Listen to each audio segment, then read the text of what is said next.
Instead of him going back and forth, double cheese.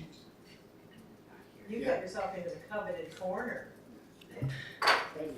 Good afternoon, everyone. Welcome to the Economic Tourism and Cultural Development Committee meeting, Wednesday, November 15th. Call to order. Looking for approval of the agenda. Councilor McAleer.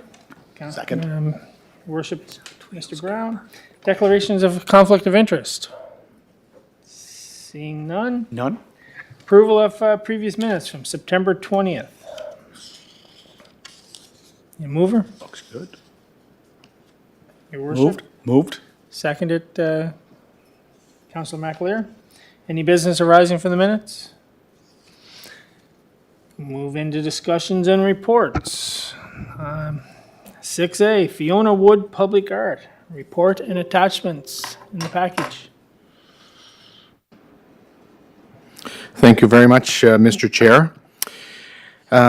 Staff are recommending that the attached artwork be approved and proceed through the next processes. I have Doug Dumais here with us today, given that this file is in-depth and technical, and Doug will be able to speak to it a bit more in terms of providing information and where we're at. But before I turn it over to Doug, just want to remind the committee that this particular item has been budgeted for as a part of the budget process at $15K.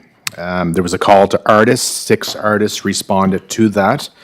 And the site itself was approved in tandem as a part of that process. In fact, before the call went out by the Parks and Recreation Department. There was a peer review selection panel who reviewed the applicants and made the recommendation, which was forwarded on to the city's Arts Advisory Board on November the 9th after some back and forth. And then, of course, a review by the supporting departments in Public Works and Parks and Recreation. And then here we are today with respect to coming before our committee, and if there's endorsement and approval by the committee, would proceed on to council, and then we would move forward to enter into an agreement with the artist and proceed with the work. So that's a bit of an overview. I'm going to turn it over to Doug, who can speak a little bit more on the project. Thank you, Wayne. So I want to start taking us all back to September 2022, back when post-tropical storm Fiona hit Charlottetown. There was a lot happening and everybody had a very different experience, but what's clear from my memory and from the proposal that we received as well is that it was a moment of great difficulty for our community, but it was also an opportunity for the community to come together and support each other. That was evident locally in people's neighborhoods, people starting up barbecues. It was clear here, everyone stepping up to support the community here from City Hall. So after that process, city crews worked hard to clear the streets, and a lot of what was blocking the streets were major trees that were downed in the storm. City crews saved a lot of that wood and salvaged it. We had some people identify logs and pieces of trees that would be kept for future projects. We had a community open house in November of 2022 where we got a lot of ideas and a lot of responses from the communities about ways we could employ this salvaged wood to speak to this event. And I'm very pleased after the process that Wayne outlined to have a proposal in front of you today for consideration.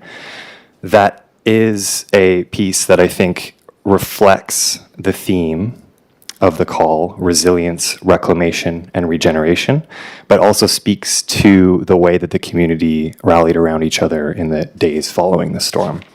So I'm not going to go over the process again. Wayne kind of gave a brief overview of what that approval process looked like, but I will give a little bit of an overview of the piece that was proposed. So you have it in your packages, but I also brought the maquette that the artist Kelly Casely provided to us, so you can see it kind of for scale. So it has 6 kind of major components to it. One of them is the kind of central piece, and there's 4 exterior bench structures. When viewed from above, it's actually a reference to the 5 city heritage squares, and this piece is being proposed for Connaught Square. So the central piece is a reference to Queen's Square, which is actually Province House and the area surrounding it. So it's comprised of a tall trunk that will be carved with architectural details from buildings in the vicinity of Queen Square. There's a large central section of a tree that will be carved, and the tree rings will be carved with corresponding years that are important to Charlottetown's history, the history of urban forestry in Charlottetown, and other elements of the city's history. The 4 bench structures are L-shaped benches that are made all with salvaged wood that were recovered by city crews during post-tropical storm Fiona, or following the storm rather. And they each correspond with one of the 4 city squares. So viewed from above, it's sort of meant to be as a map, but it's also an opportunity to kind of inform the community about the importance of these squares and these green spaces in our urban center. So each, depending on what's available, of course, things will be altered based on the shapes of the salvaged wood that will be selected for the project. But in general, the pieces of the 4 L-shaped benches that correspond with the squares will be made from wood that was either salvaged from those parks if possible, or at least reference the trees that have historically stood there. So we've lost trees throughout the 4 parks, not just in post-tropical storm Fiona, but in historic storms as well, including Dorian and White Wands. So they'll essentially all reference one of the squares, both in terms of the wood that they're made of, but also with carvings on the side of the benches, which will reference the trees and also the city streets that they correspond with. So ultimately, I think it's a really exciting project that allows people to gather in Connaught Square, where it's being proposed for. It is an opportunity to learn about city history. It's an opportunity to gain a little bit more appreciation about the city's heritage squares. And I think ultimately it's a reminder about the importance of preserving and protecting our urban forests. So happy to answer any questions, talk through it, but as Wayne mentioned, we're looking for an approval to move this along to council. Thank you very much.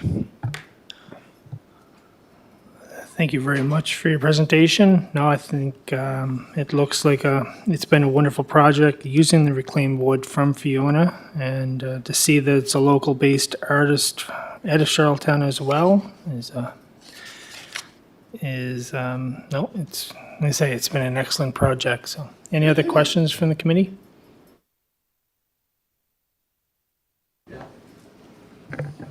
Apologize, Doug, for not hearing your entire presentation. I certainly like the concept. One of the things I've always been adamant about is spreading this art around through the entire city. The focus always seems to be in the downtown or 4 squares or in the downtown area. We have other parts of the city, the West Royalties, the East Royalties, Winslow, north of Euston. I'm going to keep preaching that until I start to see some progress in these other areas of the city. To my mind, they're just as important, and I'd like to see, art displays and public art, and Fiona just didn't take place downtown Charlottetown, took place all over PEI for that matter. But I do want to see public art clearly displayed and illustrated throughout the entire city of Charlottetown. So I'm going to keep coming back to you on that. It's great work, but I want it spread out. All right, thank you, Councillor Twill. It's something to take in advisement for the future. Any other questions? Yeah, I do. Your Doug, worship? so that's the model over there, correct? And can you put it up on the screen? Are you able to put I can't seem to get all the images. Anyways, if it's possible, great. If it's not, so what's the footprint? Is it 100 by 100? Like, these squares are historic squares, and I know that if you go to Connaught Square, there's already a piece of playground earth there that is, I think was installed, maybe 6 years ago, 8 years ago? So, again, that piece of art and add another piece, you're taking away from the green space, and I know there will be green space in around the area. So what's the footprint? Yeah, so the footprint is approximately 25 feet by 25 feet. So the scale model is to scale. So there is the playground structure in the Pownal kind of quadrant of the square. East side. It's not necessarily considered public art, however, it is a play structure. It is intended to, while the proposal has it in the quadrant that's in Rochford Square, just in terms of the footprint, it makes more sense for the Sydney Street quadrant of that square, so that's going to be a consideration. But, you know, in terms of there will still be green space that's maintained there. And I want to address too, this was brought up during the site selection process, that there was a Heritage Square master plan that was developed in 2012. And one of the big elements that came out of that specifically for Connaught Square was a request for a public art piece. And it even specifically mentioned like the King's Square chairs. So this is a great interactive piece that has been kind of requested historically in that master plan. So I think it'll be kind of a great opportunity to add a public art piece that's interactive in that square. And I would add to that we did circulate this internally to the manager of Parks and Rec and Public Works, who both reviewed it and supported it and had a few questions that I addressed also in my staff report. Yeah, our goal is to add value to the square, add things in line with the master plan, and make sure that the community can enjoy the space. Yeah, so if anyone was watching this, they'd see this online through our, correct, yeah, I'm glad that are you scrolling through it, Cindy? Great. So Doug, I know immediately after Hurricane Fiona, there were neighbors living down in the area of Grafton and Rochford, and that 140-year-old tree that came down. Deidre Kessler lives on that northwest corner, and the neighbors gathered together just spontaneously about, we need to put something here to remind us of Fiona. Is that part of, I know it's not this plan, but is that part of the Fiona art plan going forward? The Was a public bench. art side of it, this is all that I can speak to in terms of that. I know that there are other reclamation projects that are ongoing. I know that tree is safe and they're working on a plan for that as well. But I can't speak to it beyond that. Okay. So again, just to follow up what Councillor Tweel was saying, that Hurricane Fiona was just not the downtown. And, we should be looking at our other green spaces, open spaces, parks. I think we have about 150 open green spaces around the city. So be nice, not nice, I think it would be appropriate that other Fiona art projects would look at areas like out in East Royalty, West Royalty, Winslow, Parkdale, Sherwood, so forth, just to remind not just one part of the city of what took place during Hurricane Fiona, but we all suffered, and probably some a little more than others, but I think it's representative of the whole city. So just please keep that in mind. But other than that, it's a great project. Thank you, Your Worship. No, it is a great project. Just want to point out, there's an error spelling, a typo on the permit itself. I can point out to somebody afterwards if nobody has their copy with them. Move on to 6B, Synergy Screens Outdoor Digital Signage.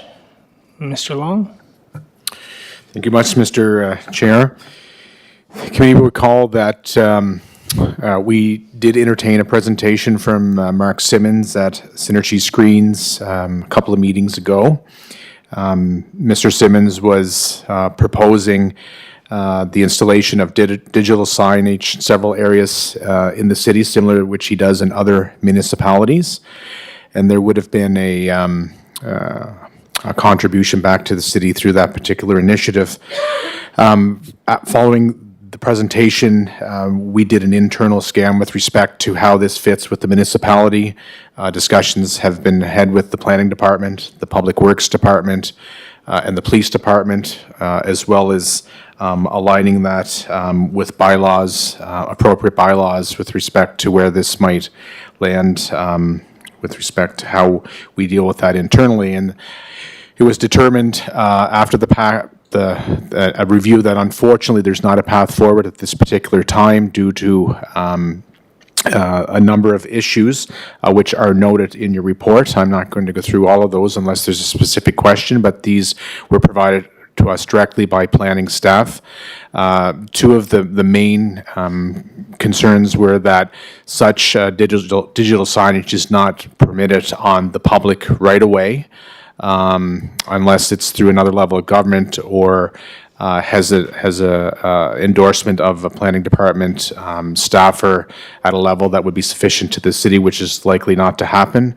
The police department have also indicated that there is concern from a safety perspective in terms of flow of traffic, especially people not necessarily viewing the signage for what it is. Some people might be confused in terms of traffic signage, et cetera. There was a number of concerns. So all of these items have brought us to the point and conclusion that at this point in time, there's not a path forward for this particular project. And the recommendation is that we do not enter into an agreement with respect to digital signage on the public right-of-way at this point in time.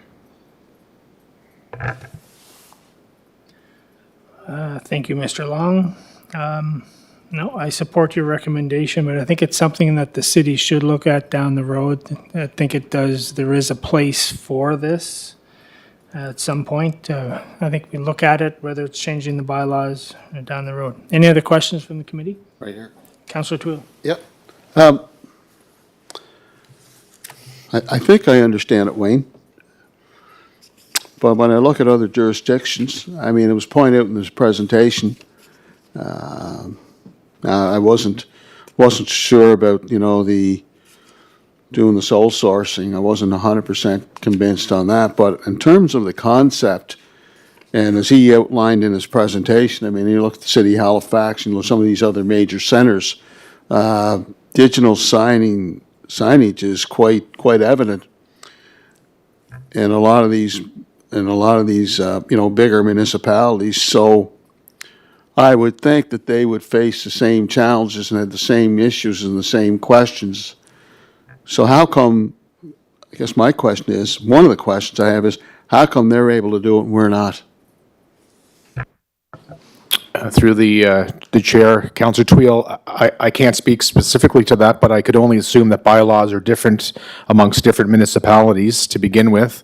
I'm assuming that there's also different opinions from various governing departments, such as Public Works and emergency services.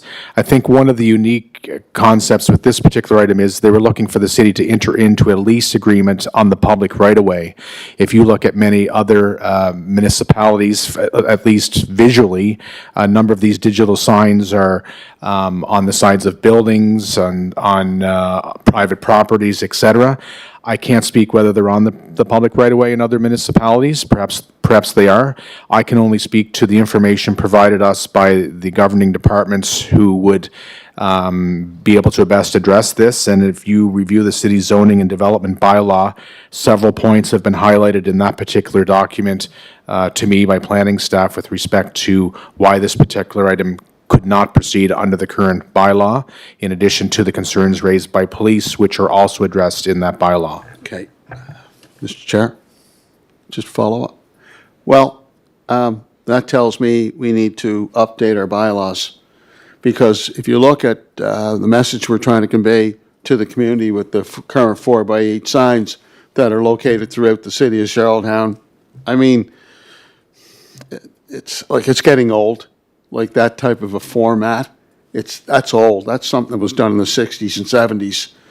And not to be overly critical, I just think digital signage would be more advantageous for the city of Charlottetown to get, to inform our residents of not only events, but it could be, of a public works nature. It could be a lot of things where we're trying to inform our residents or remind them of things that are happening in their respective communities, and I see that as a major advantage. So, Chair, maybe staff can work with or pursue with other departments, say the planning department, and see what it would take to update our bylaws so that this would become permissible. Just a thought. I mean, you know, it's a lot better than these outdated 4x8 wooden signs that you see throughout the city. I mean, you're only getting one message. It takes a lot of staff time to put them up.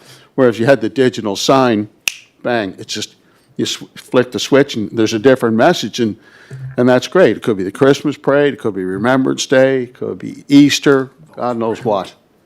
But I see that much more of an advantage for the city and for our citizens. And why not take advantage of the technology? Mr. Chair? Your worship? It's very appropriate that, you know, we're looking at change as being good. Change is good. Change makes things better. But I wasn't here for the presentation. It was at the last meeting, right? The presentation? Yeah. And I'm just looking over, and I'm glad Cindy has them up so that anyone that's clicked in or zoned into what we're doing, they can see what they're proposing. So I think the changes to the bylaw, for the signage bylaw, Councillor Tweel might remember, or yourself, there was a public meeting when we looked at the digital signage back, I think it was maybe 6 years ago or more.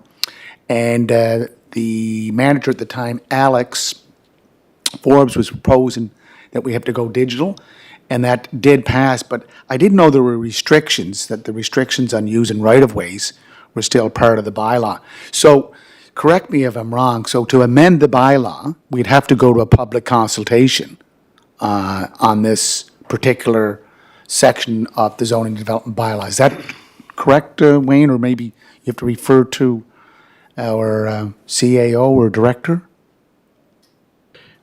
Your worship, I'm assuming that is the path forward. I don't have a lot of experience in that particular area around signage, but I would assume that there would need to be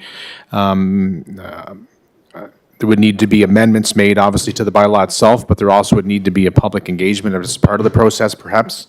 I don't know if the CAO or the director has any further information on around that. I'm not overly familiar with the planning department. I think it does require, because when they did amend the bylaw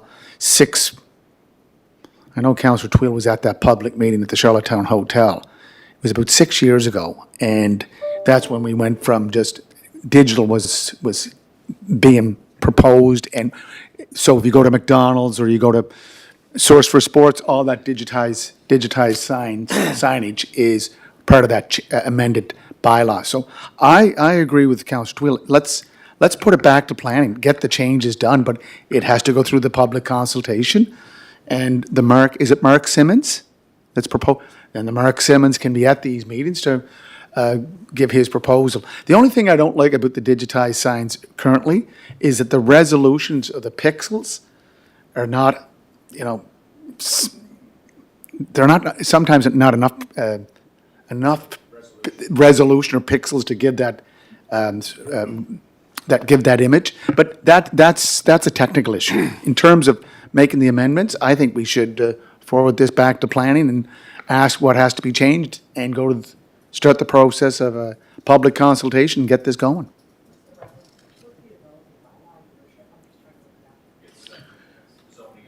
Zoning development bylaw. Just go under mayor and council. So I would ask Mr. Chair if we could forward this on to planning, development, heritage, and have it on their next agenda. No, I absolutely agree with yourself and Councillor Tweel. No, great idea to make these changes, move forward. When you go through the city now, you do see the digital signs and they stand out to where they are. What you were saying, Your Worship, with the resolution, I was involved with the purchase of one of these a couple of years ago, and depending on the price that you want to spend is what the clarity, the pixels that you're going to get. Yeah.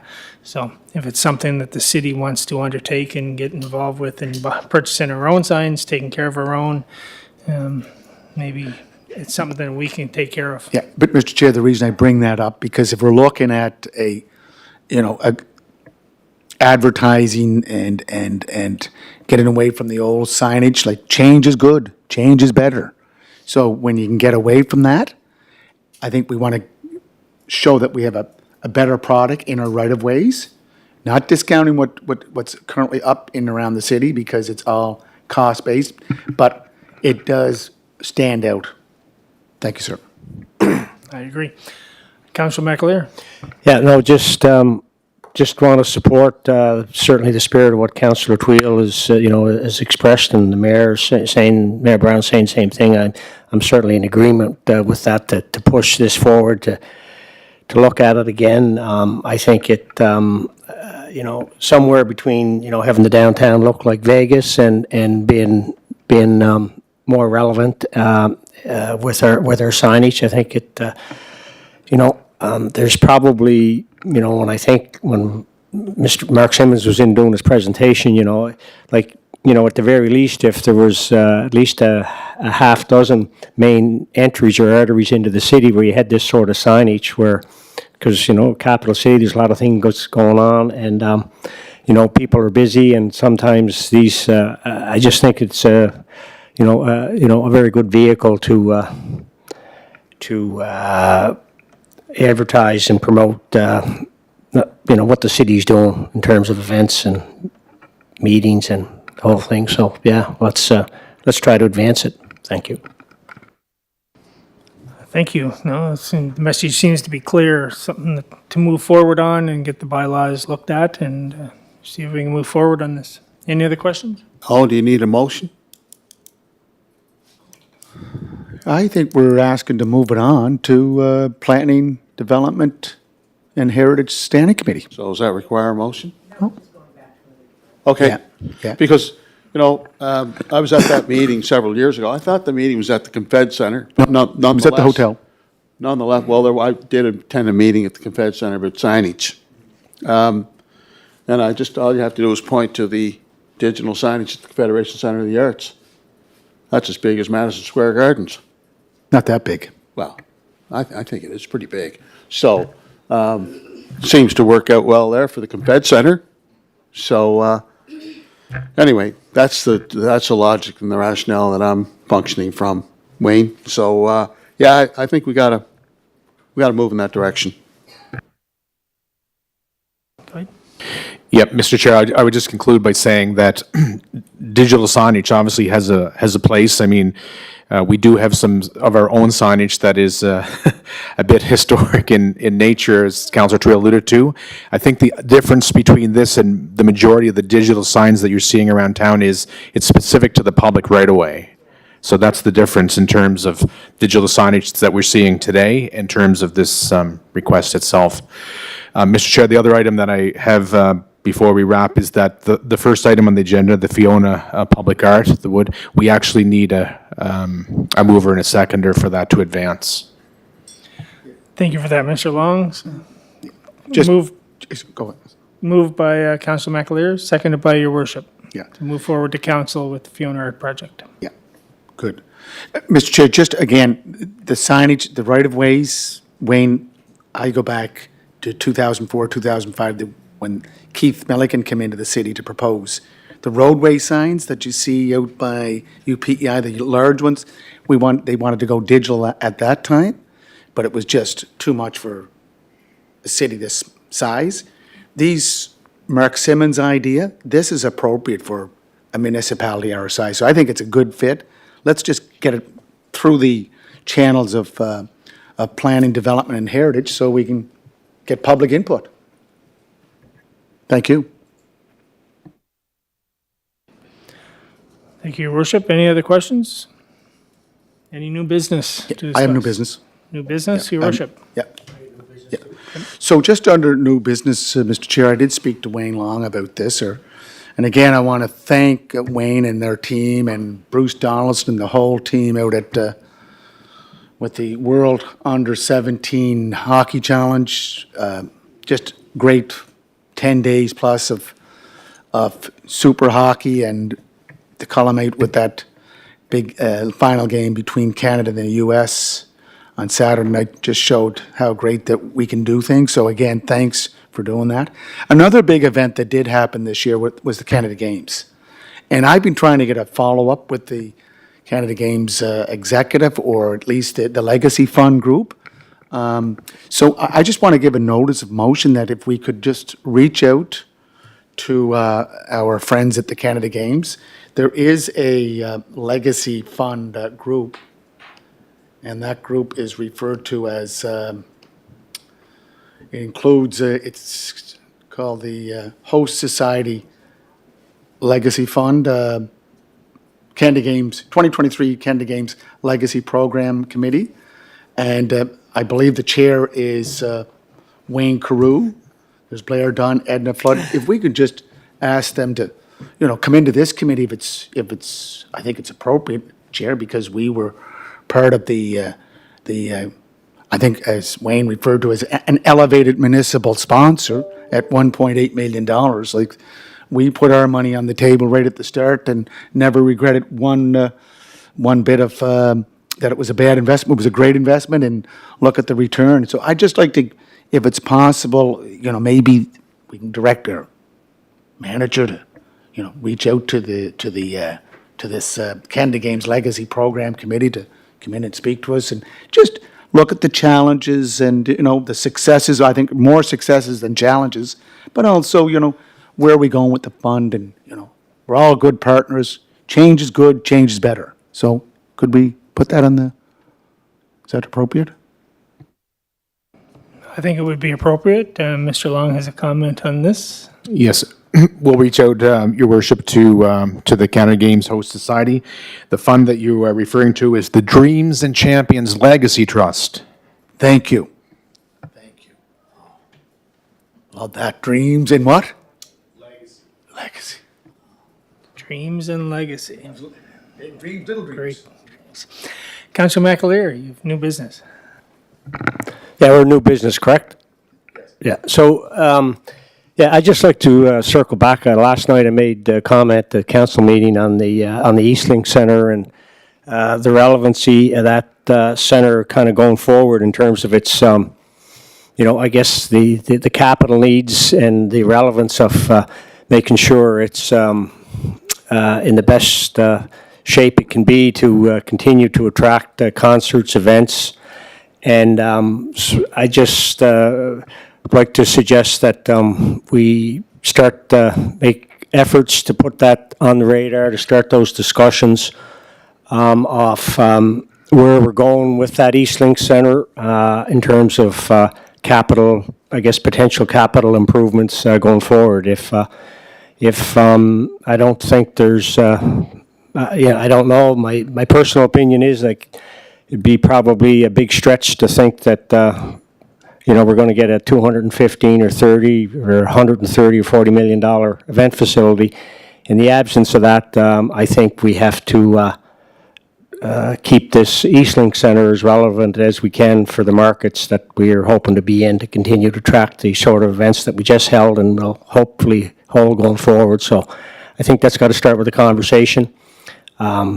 There's stakeholders, the province, the feds, and I'd very much like to see that we take a lead on that. I don't know, Wayne, if you want to chime in on that, or anyone else would like to say anything on that, but thank you.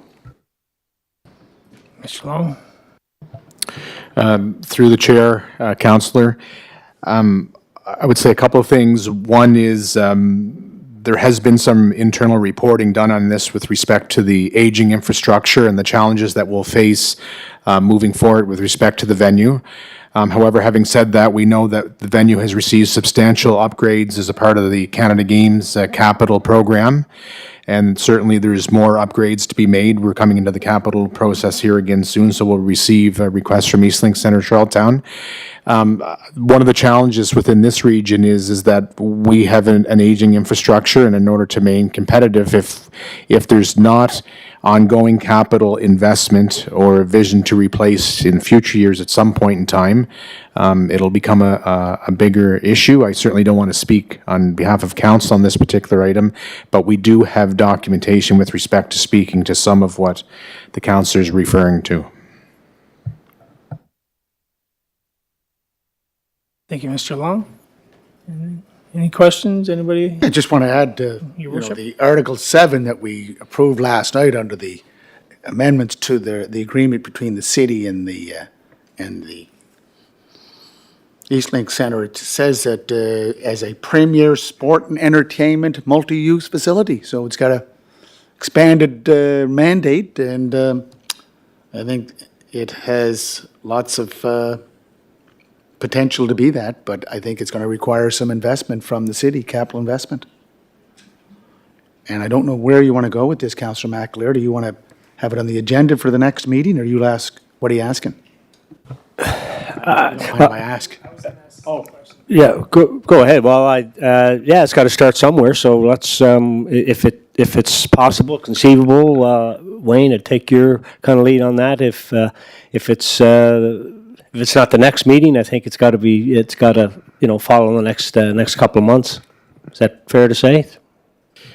Through the chair, councillor, we can certainly have this as for a future agenda item to pick up on the discussion and maybe reflect on where the operation is today and some of the challenges they face moving forward. I think one of the things that needs to happen at the Eastlink Center and the Bell Line Center has certainly done a nice job around this is their lens needs to get a bit more broader in terms of a 5 to 10 year capital plan with more meat on the bone per se, so it allows council to understand and to plan appropriately from an investment perspective. And there's other persons who are able to speak to this particular item that have background in this area, who have a passion and interest, and some of those people are on the board of directors. Hey, Mr. Chair, I know we're belaboring this issue, but I can say that the new president of the Charlottetown Islanders, Stephen Sims, in contrast to what's in Summerside, he finds that this bowl that we have, this facility, is top rank for him, coming from Vancouver, working with smaller teams. So he sees a lot of potential. And again, going back to the CCMI agreement with the city, that Article 7 and Article 8. Article 8 says purposes of ongoing sport and entertainment event hosting. So they're really trying to push themselves beyond just a rink, but more of a entertainment, multi-use sports entertainment facility. So I think the stars are lining up, and this is the time to follow the stars. Yep, thank you, and I agree, something we should move on. Councillor McAleer, and I know Councillor Tweel has brought this up several times. What can we do to the Eastlink Center to attract more attractions, concerts, et cetera? So I think it's a good step. Put this on the agenda moving forward. Anything else?